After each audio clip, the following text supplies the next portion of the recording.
విచిత్రాల నిధి ఓ విధి విచిత్రాల నిధి వింత కథల సారథి ఆశ నిరాశల వారధి నిరంకుశ నిర్ణయాల నిర్దయవానిధి ఓ విధి విచిత్రాల నిధి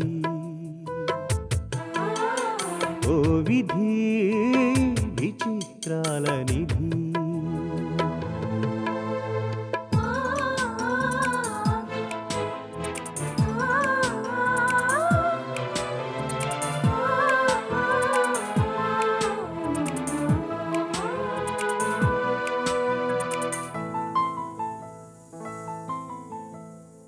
అన్నీ ఉన్నాయనిపిస్తూనే అందకుండా చూస్తావు సంపదలెన్నో ఇచ్చి సంతోషం మాత్రం దాచేస్తావు కోరికలని ఉరి తీయాలని నీకెంతో ఉబలాటం ప్రాణాలతో చెలగాటం నీకు చేతివాటం ఓ విధి విచిత్రాల నిధి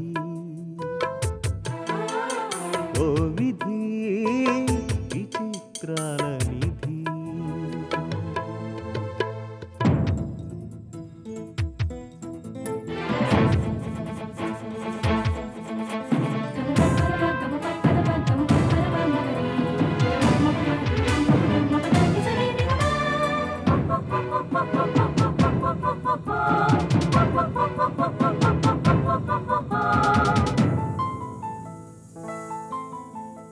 ఊహలు తలకిందులు చేసి ఉనికిని చాటుకుంటావు ఊహించని మలుపులతో ఉసురు పోసుకుంటావు మనసు మమతలపై నీకు అనాదిగా కక్ష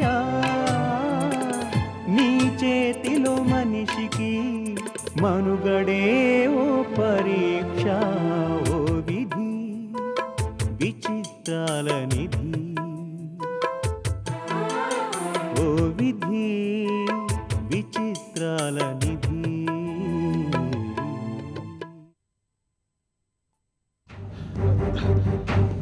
ఓకేనా బాయ్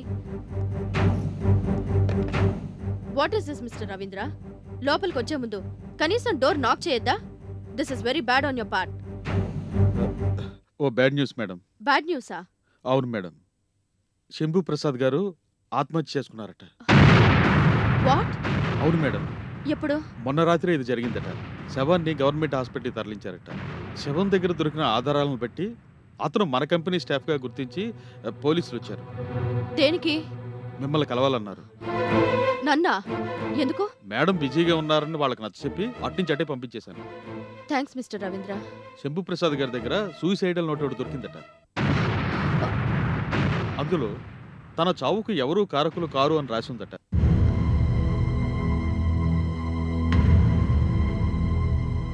మీరేం వరీ అవ్వకండి మేడం ఈరోజు సాయంకాలం వెళ్ళి కలవాల్సిన వాళ్ళని కలుస్తాను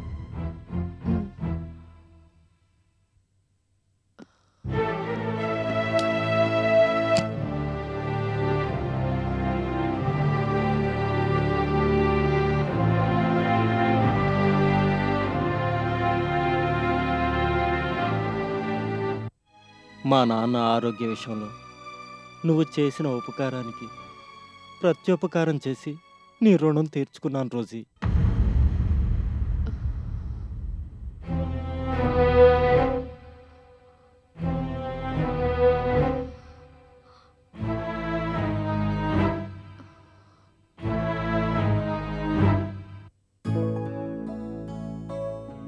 ఆయమ్మా ఈరోజు ప్రోగ్రామ్స్ చాలా ఎక్కువగా ఉన్నాయి. లంచ్ యథా ప్రకారం ఆఫీస్లోనే, డిన్నర్ కూడా బయటే. నువ్వు బయట తినొచ్చినా సరే ఇంటికొచ్చి పెరుగుతో ఒక్క ముద్దైనా తినాల్సిందే. సరే, నీ తృప్తి కోసం తింటాను, కానీ ఇవాళ ఇంటికి రావడం మాత్రం లేట్ అవుతుంది. ఎంత లేట్ అయినా సరే నీ కోసం కనిపెట్టుకుని అన్నం తినకుండా ఉంటానని మాత్రం జ్ఞాపకం పెట్టుకో. తీసుకో అక్కా.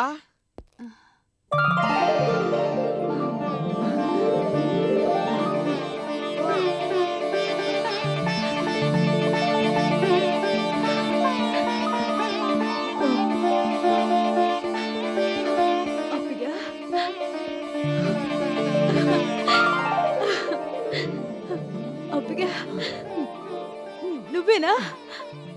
నేను సప్లా మా అక్క ఆడుండగా నన్ను ఇట్టగా పిలుచుద్దని. సర్లేరా, ఇప్పుడు కాదన్నది ఎవరు? ఇక్కడే నిలబడిపోయారే, లోపలికి రండి బాబు. దా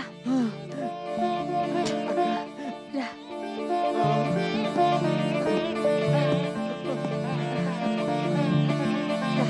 కూర్చోండి.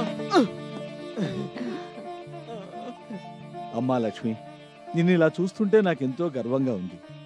నా దగ్గర చదువుకొని కలెక్టర్లు మినిస్టర్లు అయిన వాళ్ళు ఎందరినో చూశాను కానీ ఒక అటెండర్గా పనిచేసి అందనంత ఎత్తుకెదిగిన దాన్ని నిన్నే చూస్తున్నాను. అదంతా మీలాంటి పెద్దవాళ్ళ ఆశీస్సులు బాబు. స్వయం కృషి లేకపోతే ఇంత ఉన్నత స్థాయికి రావడం సాధ్యమా లక్ష్మి?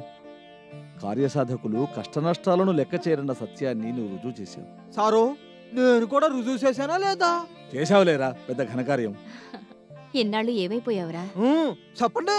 చెప్పరా, అడిగేది నిన్నే. అమ్మా, ఎందుకు జరిగిందంతా నాతో చెప్పించి మా అక్క చెత్త అన్నిద్దామనా? ఆ పప్పులే వడకు. మీరు కొద్ది చెప్పండి, నేను కొద్ది చెప్తా. తంతే ఇద్దరిని తన్నిద్ది. చిచ్చి, అవే మాటలరా. లక్ష్మి, వీడిని పెళ్లి పనుల కోసమని తీసుకెళ్లానా? వీడిని చూసి మా తమ్ముడు వాళ్ళు చాలా ముచ్చటపడి కొన్నాళ్ళు తమ దగ్గరే ఉంచుకుంటామన్నారు. సర్లే, లక్ష్మికి నేను నచ్చ చెప్తాలే అన్నాను. ఈ సంగతి చెప్దామని మీ ఇంటికి వస్తే ఇంటి దగ్గర ఎవరూ లేరు.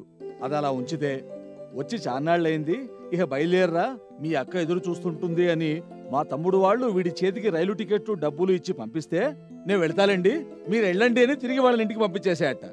రైలు ఎక్కే ముందర 1-2 సార్లు అడిగి కనుకోవద్దు. అదేమీ చేయకుండా ఎంచక్క మద్రాసు రైలుకి కూర్చున్నట్టు వెధవాయ్. అవునక్క, రైలు ఎక్కంగానే నాకు భలే నిద్ర పట్టింది. లేచినప్పటికి ఎన్నప్ప, తన్నప్ప, చిన్నప్ప అని ఏందేందో అరవలో మాట్లాడుతున్నారు. అమ్మో, నాకు భలే భయం వేసింది. ఇదేంద్రా స్వామి, తెలుగులో మాట్లాడండి అన్న. ఒక్కళ్ళు కూడా మాట్లాడలా. సరే కదా అని పక్కన ఇంకో రైలు ఎక్కా. అదన్నా ఇక్కడికి తీసుకురావాలిగా. అది తిన్నంగా బెంగళూరు తీసుకెళ్ళింది. ఏండ్రి బన్రి కూతుకోల్రి అని ఏందేందో మాట్లాడారు. అది కూడా నాకు అర్థం కాల. ఇక అక్కడి నుంచి తిరిగి తిరిగి తిరిగి తిరిగి ఇక్కడికి వచ్చేటికి ఇదిగో ఇన్నాళ్ళు పట్టింది. గొప్ప పని చేసావులే. అసలు నేను ఇక్కడున్నట్టు నీకెలా తెలిసింది? ఈ ఊరొచ్చానా, తిన్నంగా కాలేజీ కాడికి పోయి పెద్ద సారే కనిపించా. వెంటనే పెద్ద సారు చిన్న కారు వేసుకుని మన గుడిసెల కాడికి తీసుకొచ్చాడు. అక్కడ నువ్వు లేవు, అవ్వలేదు. పెట్టెక్కడిని పెడితే ఎవరైనా తీసుకుపోతారని ఎంట పెట్టుకొని వచ్చా. అక్కడే ఉన్న నీ కోకలు అవ్వ కోకలు కూడా తీసుకొచ్చా. అయ్యో అందులో ఉన్నాయి. అప్పటి నుంచి నిన్ను వెతుక్కుంటూ నా దగ్గరే ఉండిపోయాడమ్మా. ఈ మధ్య పేపర్లో నీ ఇంటర్వ్యూ చదివి అడ్రస్ తెలుసుకుని వచ్చాను. మాటలో పడి మర్చిపోయాను. ఆయా, వీడు అప్పిగాడు. నా పేరు నీకట్ట తెలుసు? లక్ష్మి ఎప్పుడు నీ గురించే చెప్తూ ఉంటుంది. అంటే మా అక్క నన్ను మర్చిపోలేదన్నమాట. నిన్నెలా మర్చిపోతాన్రా బడవా. యోసిన ముట్టుగా సాల్లే గాని. అక్క, ఈ ఇల్లు బ్రహ్మాండంగా ఉంది. ఎవరిదక్క? మందే. మనిల్లా? ఓరి నాయనో, ఎంత బ్రహ్మాండంగా ఉందో. పల్లె పల్లె మా ఇల్లు బ్రహ్మాండంగా ఉంది. అక్క, చూడొచ్చా? అయ్యా, వాడిని తీసుకెళ్లి ఇల్లంతా చూపెట్టు. అలాగే. తొందరగా ఇల్లు చూడాలే. పల్లె పల్లె మా ఇల్లు బ్రహ్మాండంగా ఉంది. నేను మా తమ్ముడు కలిసి అతి కష్టం మీద వాడి వేషాన్ని మార్చగలిగాం కానీ వాడి తత్వాన్ని మాత్రం మార్చలేకపోయాం.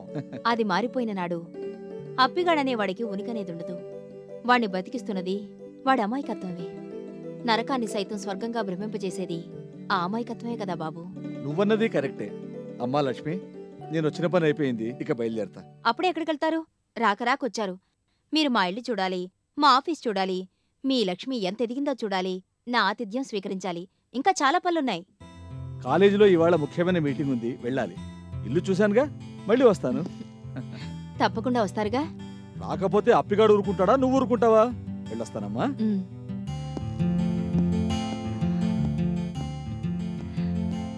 అప్పిగా. అక్క, తొందరగా పైకి రా. ఇక్కడ నుంచి చూస్తే మబ్బులు బాగా దగ్గర కనపడుతున్నాయి.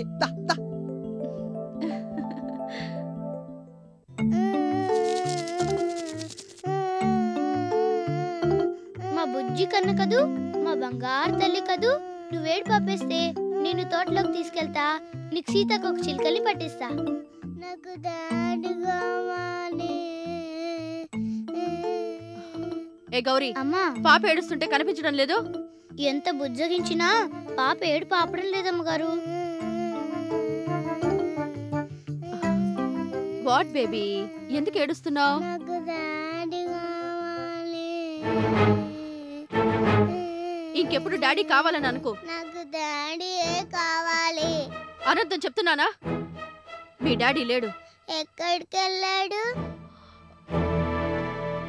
చచ్చిపోయాడు. ఎప్పుడు వస్తాడు డాడీ? చచ్చిపోయిన వాళ్ళు మళ్ళీ తిరిగి రారు. అసలు నీకు డాడీయే లేడు, మమ్మీ ఒక్కతే ఉంది. ఇప్పుడు నేను చెప్పింది చెప్పు. డాడీ లేడు, చచ్చిపోయాడు. Very good. ఇంకా మమ్మీ ఏముంది? Very good. మమ్మీ అయినా డాడీ అయినా అన్నీ మమ్మీనే. ఏం చెప్తావు? అన్ని మమ్మీనే. Very good. నువ్వు ఇదే మాట ఎప్పుడు మంత్రంలాగా జపిస్తూ ఉండాలి. ఎవరు అడిగినా ఇదే చెప్పాలి. చెప్తావా చెప్పవా? చెప్తాను. ఇంకెప్పుడు డాడీ కావాలని అడగవుగా? అడిగాను. Good girl. ఒకవేళ పొరపాటున మీ డాడీ మళ్ళీ తిరిగొచ్చినా సరే నువ్వు అతన్ని డాడీ అనకూడదు, దగ్గరికి వెళ్ళకూడదు, గెట్ అవుట్ అనాలి. ఏమనాలి? గెట్ అవుట్ అనాలి. నా బంగారు తల్లి, నువ్వు నా కూతురివే, నా కూతురివి.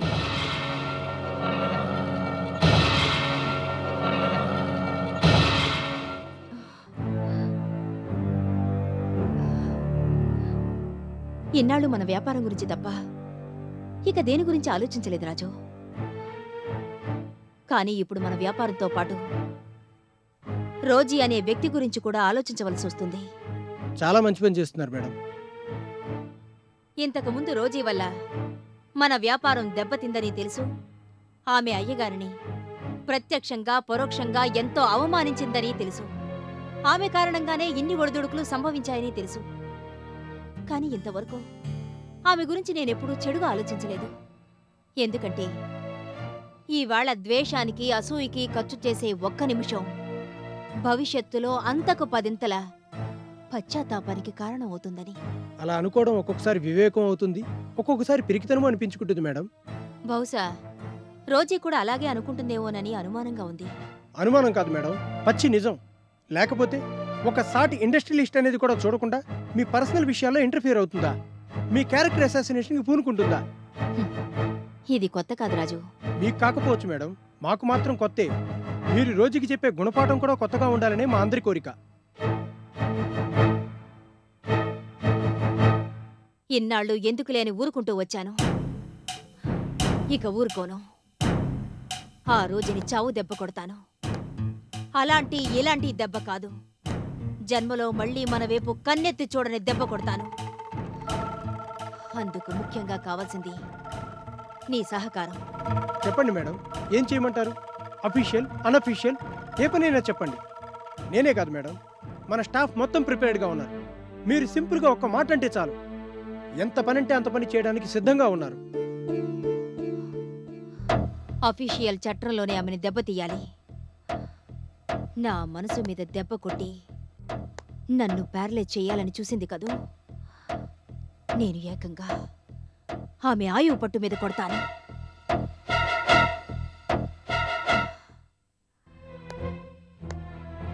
రాజు, నువ్వు 4 రోజుల పాటు దేశం మొత్తం టూర్ చేసి రోజీ గ్రూప్ ఆఫ్ కంపెనీస్ వాళ్ళ డిస్ట్రిబ్యూషన్ నెట్వర్క్కి సంబంధించిన లోపాలన్నిటినీ స్టడీ చేస్తున్నావు. అలాగే మేడం, తప్పకుండా. అంతేకాదు,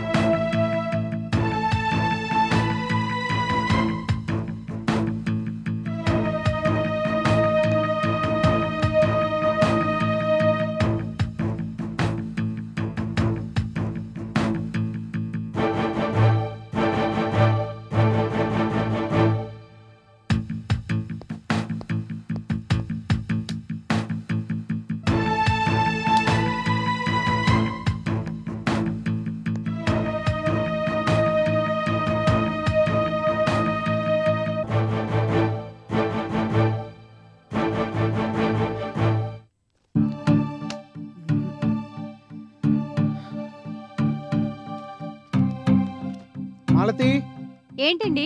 ఇక్కడ ఫైల్ పెట్టాను, నువ్వేమైనా తీసావా? నేనేం తీయలేదండి. మీ కంపెనీ ఫైల్స్ మీరింటికి తీసుకురారుగా. అర్జెంటుగా ఒక రిపోర్ట్ తయారు చేయాలి, ఇవాళ తీసుకురావాల్సి వచ్చింది.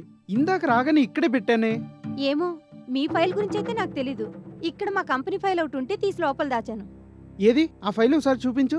మరీ అంత అనుమానం అయితే ఎలాగండి? ఎవరి ఫైల్ ఏదో కూడా తెలియకుండా తీస్తానా? అది కాదు మాలతి, ఒక్కోసారి పొరపాటు పడొచ్చుగా. హ్మ్.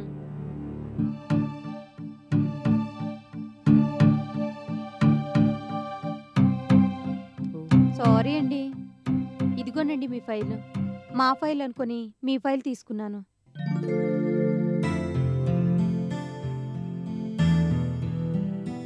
మనిషి అన్నాక పొరపాటు జరగదేంటి? అదే నేను ఇందాకన్నది. ఇంకా నయ్యం, మీ ఆఫీస్కి పట్టుకెళ్ళావు కాదు.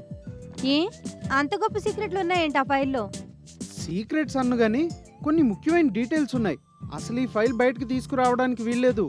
మా బాస్ రోజీ గారు అర్జెంటుగా ఒక రిపోర్ట్ తయారు చేయమని స్వయంగా ఇచ్చి పంపారు. మీ డీటెయిల్స్ సీక్రెట్స్ మేం కొట్టేస్తామని మీరేం బెంగపడక్కర్లేదు. మా కంపెనీ డీటెయిల్స్ మీరు కొట్టేయకుండా ఉంటే అంతే చాలు. అంత అవసరం మాకేంటి? అబ్బో బడాయ్, ఏ అవసరం లేకుండానే మా కంపెనీతో కార్పొరేట్ వార్ చేస్తోందా మీ కంపెనీ? అలాంటి యుద్ధం చేస్తున్నది మీరేనని మేము అనుకోవచ్చుగా. అంత అవసరం మాకేమొచ్చింది? స్టాక్ ఎక్స్చేంజ్ లో మా షేర్ వాల్యూ చూడండి, మీ షేర్ వాల్యూ చూడండి. యుద్ధం చేయాల్సిన అవసరం ఎవరికుందో తెలుస్తుంది. ఒకప్పుడు మీ కంపెనీ ముందు నథింగ్ అనుకున్న మా కంపెనీ ఇప్పుడు మీకన్నా ఎక్కువ టర్న్ ఓవర్తో నడుస్తోంది. అందుకే అనుకుంటా మేమంటే మీకు కడుపు మొంట. సరే సరే సరే, వ్యాపార యుద్ధం మనం పనిచేసే కంపెనీల మధ్య, మన మధ్య కాదు. కాకి పిల్ల కాకి ముద్దన్నట్టు ఎవరి కంపెనీ వాళ్ళకి గొప్ప. ఆ గొడవ కాసేపు పక్కన పెట్టి మొగుడు గొడవ చూస్తావా? మీ గొడవ ఏంటి మధ్యలో? తమరు కాఫీ ఇస్తానని చెప్పి అరగంట అయింది. అయ్యయ్యో, పొయ్యి మీద పాలు పొంగిపోయేమో. పరిగెత్తండి మరి. అయ్యయ్యో.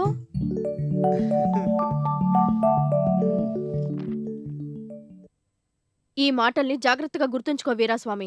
అనుకున్నది సాధించడం అంత సులభం కాదని అర్థమైపోయింది. కానీ మీరు అనుకుంది తప్పకుండా సాధిస్తారు మేడం.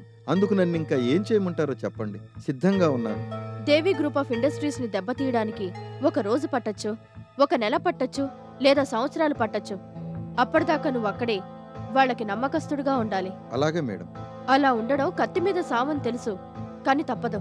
మీకోసం, మీ మాట కోసం ఎంత కష్టమైనా భరిస్తాను మేడం. వెరీ గుడ్, వెళ్ళిరా. వస్తాను మేడం.